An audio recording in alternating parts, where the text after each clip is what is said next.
Joel Embiid, le dernier chapitre? Une histoire de triomphe, de tragédie et d'avenir incertain. Bienvenue à tous. Aujourd'hui, on s'attaque à une histoire qui fait mal. Une saga de génie, de blessures et d'une question qui déchire la NBA. La carrière de Joel Embiid est-elle terminée? Cette superstar imposante, ancien MVP et machine à scorer, a été brisée par les blessures, laissant les Philadelphia 76ers dans une impasse et les fans dans le doute le plus total. Si vous n'êtes pas encore abonné, c'est le moment de cliquer. On va plonger en profondeur dans le parcours d'Embiid, son ascension fulgurante, son présent tourmenté et un futur qui semble tenir à un fil. Tout commence en 2014 lorsque les 76ers sélectionnent Joel Embiid en 3e position de la draft. Mais dès le soir même, le ton est donné, une fracture au pied l'écarte des parquets. Sans cette blessure, il aurait peut-être été le premier choix.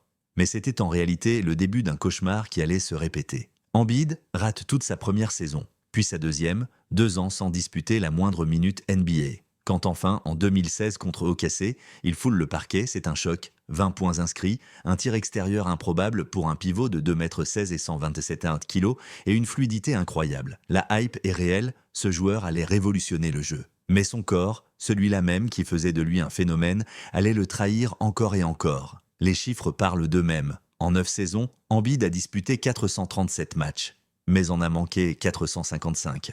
Plus de temps à l'infirmerie que sur le terrain. Une moyenne de seulement 54 matchs par saison, avec un pic de 68 lors de ses meilleures années, 2020 et 1 à 2022. Il n'a jamais atteint les 70 matchs. Et en play-off, c'est pire. Genoux détruits, pieds cassés, mains fracturées, blessures à l'orbite, jamais en pleine possession de ses moyens quand l'enjeu est maximal. La saison 2024-2025 n'a pas échappé à la règle. Après seulement 32 matchs, son genou lâche encore. Cette fois, ce n'est pas juste une rechute.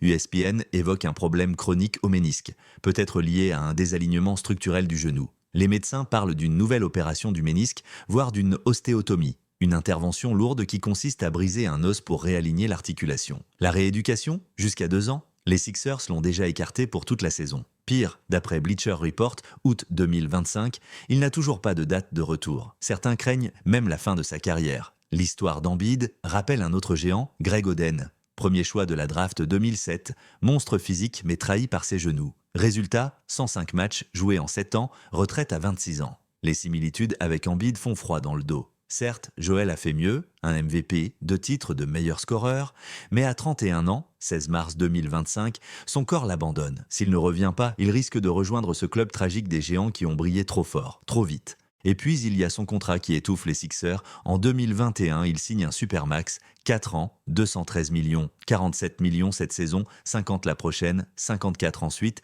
et 58 millions en 2027 à 33 ans. Pour un joueur qui peine à disputer 50 matchs par saison, c'est un désastre financier. Le transférer? Illusoire. Construire une équipe autour de lui? Impossible, il est trop souvent absent. Ce deal est un boulet qui tue les ambitions de Philadelphie. La saison est catastrophique pour Philly. Avant même la blessure d'Embiid, l'équipe tanguait. Après, c'est la chute libre. Ils avaient pourtant signé Paul George cet été pour former un Big Three avec Embiid et Tyrese Maxey.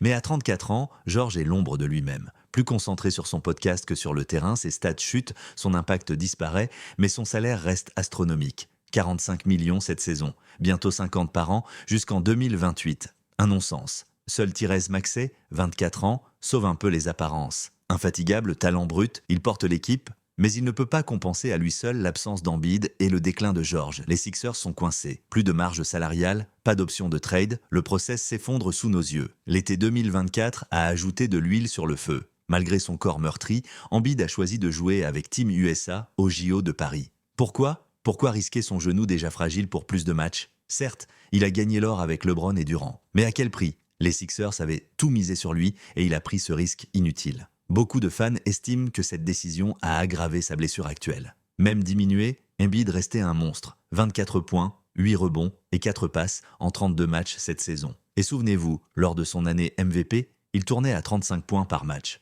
Un pivot de 2,16 m qui dribble comme un arrière, qui shoot à mi-distance, qui écrase la raquette, mais son corps ne suit plus. À 31 ans, chaque match ressemble à une lutte contre lui-même. Les fans s'agacent. Trop de tirs extérieurs, pas assez de domination dans la raquette. Son talent est immense, mais bridé par ses blessures. Alors, quel héritage laissera-t-il? Un titre de MVP 2023 controversé, sans finals NBA, sans bague, sans moment de légende en play-off. Le process devait offrir un championnat, mais les Sixers n'ont même jamais atteint une finale de conférence. Certains fans le voient déjà comme un génie inachevé. Une promesse brisée. La réalité est brutale.